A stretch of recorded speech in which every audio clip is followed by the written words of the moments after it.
नमस्कार, आप देख रहे हैं ग्रैंड न्यूज नेटवर्क और मैं हूं आप सभी के साथ आयुषी। अब मेरे साथ देखिए न्यायधानी सहित प्रदेश भर से जुड़ी हुई तमाम खबरें। चलिए खबरों का सिलसिला शुरू करते हैं। जिले में गणतंत्र दिवस समारोह की तैयारियां अब अपने अंतिम चरण में पहुंच चुकी है। आज सवेरे पुलिस परेड ग्राउंड में जिला स्तरीय गणतंत्र दिवस समारोह का अंतिम फुल ड्रेस रिहर्सल पूरे उत्साह और अनुशासन के साथ संपन्न किया गया। इस रिहर्सल ने ये साफ कर दिया है कि 26 जनवरी का मुख्य समारोह बेहद भव्य, गरिमामय और यादगार होने वाला है। फुल ड्रेस रिहर्सल में जिला पंचायत के मुख्य कार्यपालन अधिकारी संदीप अग्रवाल ने मुख्य अतिथि की भूमिका निभाई और पूरे सम्मान के साथ ध्वजारोहण किया। इस मौके पर कलेक्टर संजय अग्रवाल और वरिष्ठ पुलिस अधीक्षक रजनीश सिंह भी मौजूद रहे। सभी अधिकारियों ने रिहर्सल की व्यवस्थाओं का बारीकी से निरीक्षण किया और जरूरी दिशा निर्देश दिए। रिहर्सल के दौरान मुख्य अतिथि के आगमन से लेकर स्वागत, ध्वजारोहण, परेड सलामी, मार्च पास्ट, परेड कमांडरों से परिचय और पुरस्कार वितरण तक की सभी प्रक्रियाओं का अभ्यास किया गया। पुलिस, होमगार्ड, एनसीसी और स्कूली टुकड़ियां ने शानदार मार्च पास्ट कर अनुशासन और देशभक्ति का अद्भुत प्रदर्शन किया।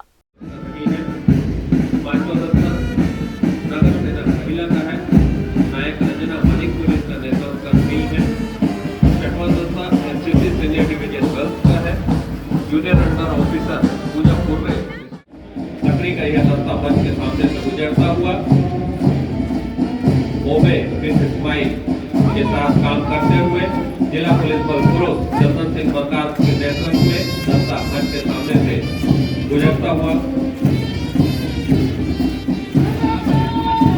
जिला पुलिस बल क्षमताधारी, लक्ष्यधारी, विधि सलाहकार, बुद्धिमत्तापूर्ण, साहसी और ऊर्जावान का यह दस्ता मंच के सामने से गुजरता हुआ का यह दस्ता।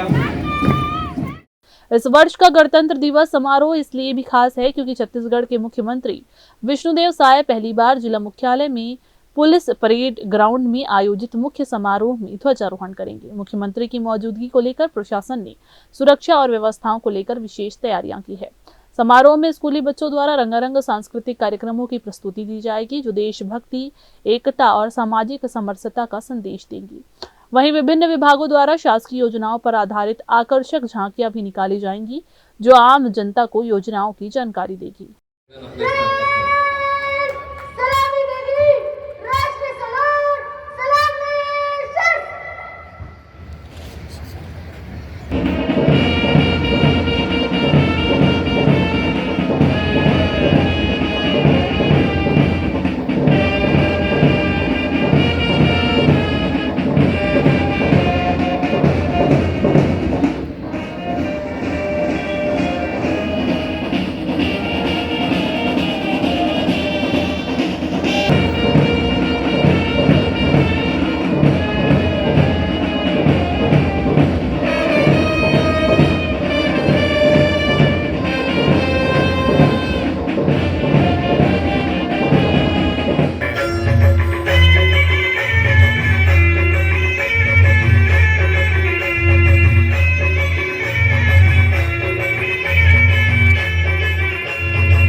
कैमरामैन गोलू कश्यप के साथ भारतेंदु कौशिक की रिपोर्ट।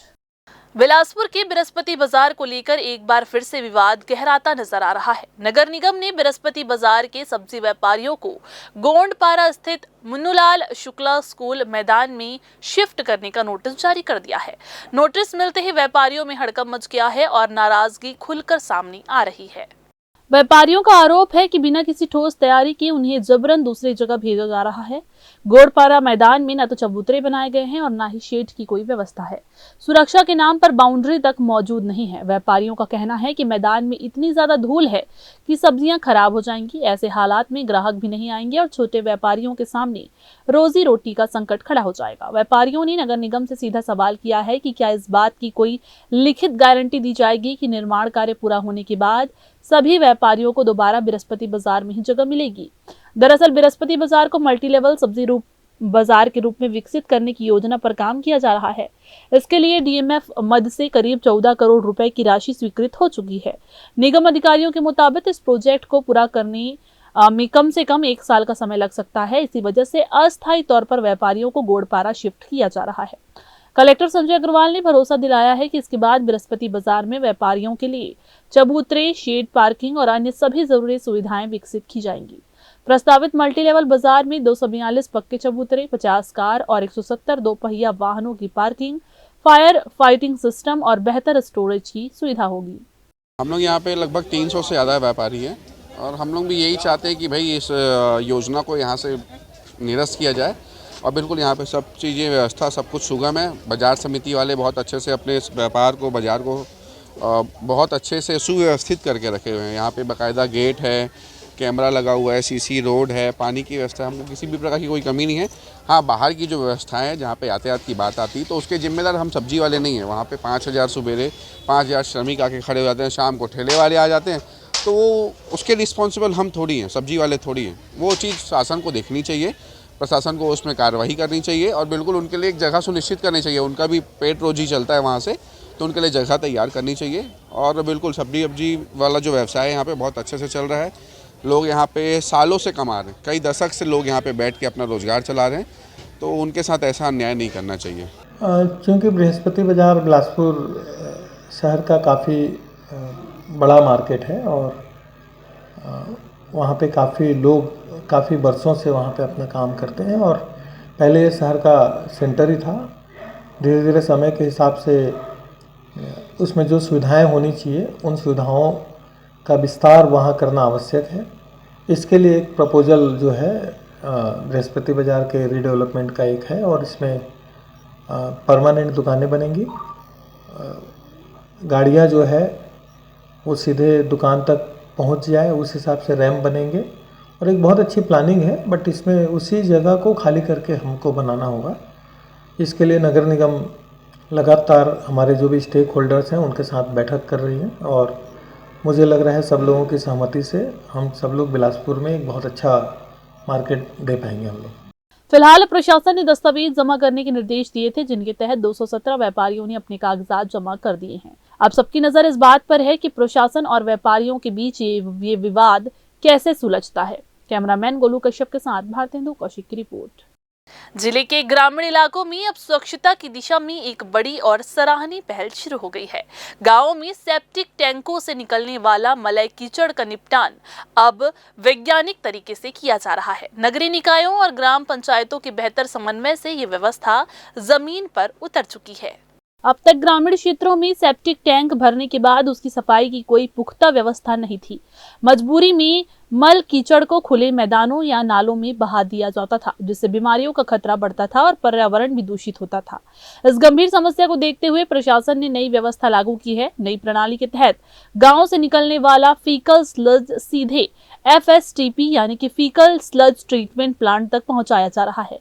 इसके लिए नगरीय निकायों के पास मौजूद आधुनिक डीस्लीजिंग वाहनों को अब ग्राम पंचायतों में भी उपयोग किया जा रहा है। पंचायतों और नगर निकायों के बीच इसके लिए विधिवत अनुबंध किए गए हैं। सफाई के बाद ये कचरा ट्रीटमेंट प्लांट में वैज्ञानिक तरीके से प्रोसेस किया जा रहा है, जिससे हानिकारक बैक्टीरिया नष्ट हो जाते हैं।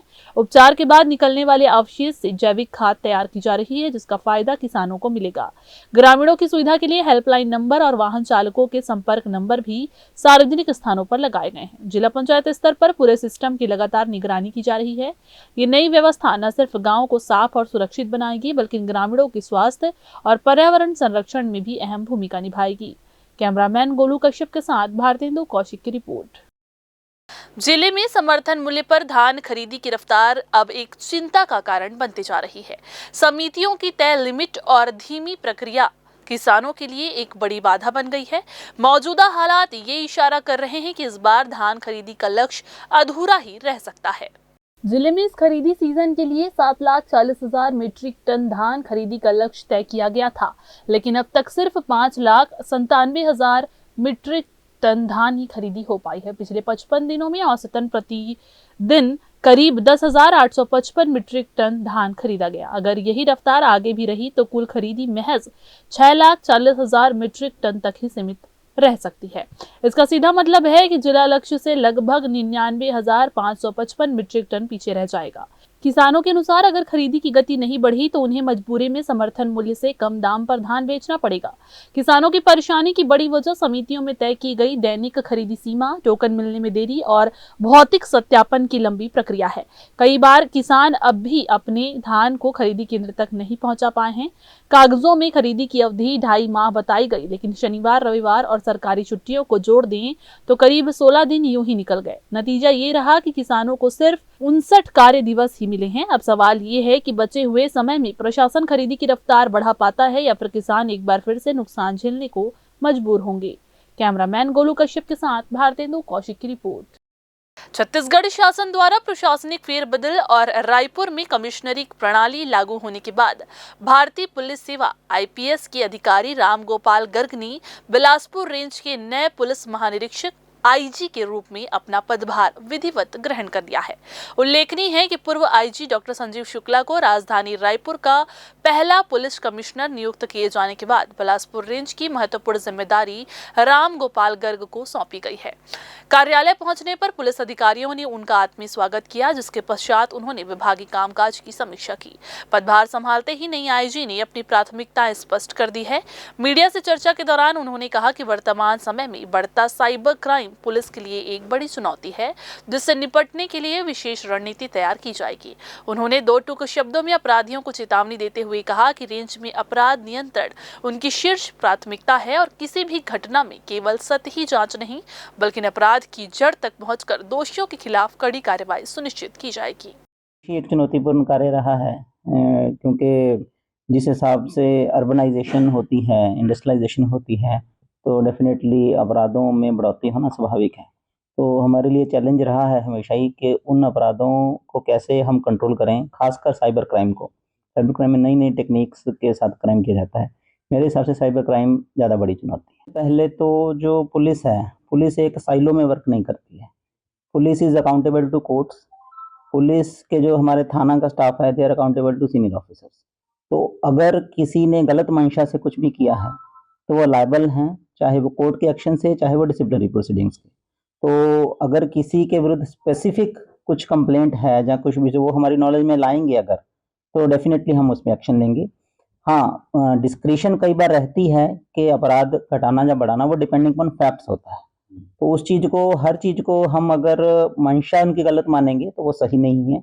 वो individual case to case basis पे और इंडिविजुअल कर्मचारी के बेसिस पे हम डिसाइड करें। इधर बिलासपुर के बिल्हा थाना क्षेत्र के अंतर्गत आने वाले ग्राम देवकिरारी में गुरुवार शुक्रवार की दरमियानी रात एक भीषण सड़क हादसे ने पूरे क्षेत्र को स्तब्ध कर दिया है, जहां एक तेज रफ्तार मोटरसाइकिल अनियंत्रित होकर सड़क किनारे लगे सांकेतिक खंबे से जा टकराई, जिससे बाइक सवार युवक की मौके पर ही मौत हो गई। प्राप्त जानकारी के अनुसार ग्राम देवकिरारी निवासी नरसिंह दास मानिकपुरी उर्फ कालिया 23 जनवरी 2026 की रात लगभग 1:30 बजे अपनी मोटरसाइकिल क्रमांक CG10 BG0915 पर सवार होकर जोगी डबरी और गुठान के बीच से गुजर रहा था। तभी अचानक वाहन पर से नियंत्रण खो जाने के कारण उसकी बाइक सीधे खंबे से भिड़ गई। टक्कर इतनी जोरदार थी कि युवक के सिर पर घातक चोट आई और अत्याधिक ब्लीडिंग हो जाने के कारण उसने घटना स्थल पर ही दम तोड़ दिया। घटना की सूचना मिलते ही डायल 112 की टीम ने मृतक के दादा मोतीदास मानिकपुरी को सूचित किया, जिसके बाद परिजन और पुलिस बल जो है वो मौके पर पहुंचे। पुलिस ने मर्ग कायम कर शव को पोस्टमार्टम के लिए बिल्हा अस्पताल रवाना किया और क्षतिग्रस्त वाहन को जब्त कर मामले की जांच शुरू कर दी गई है।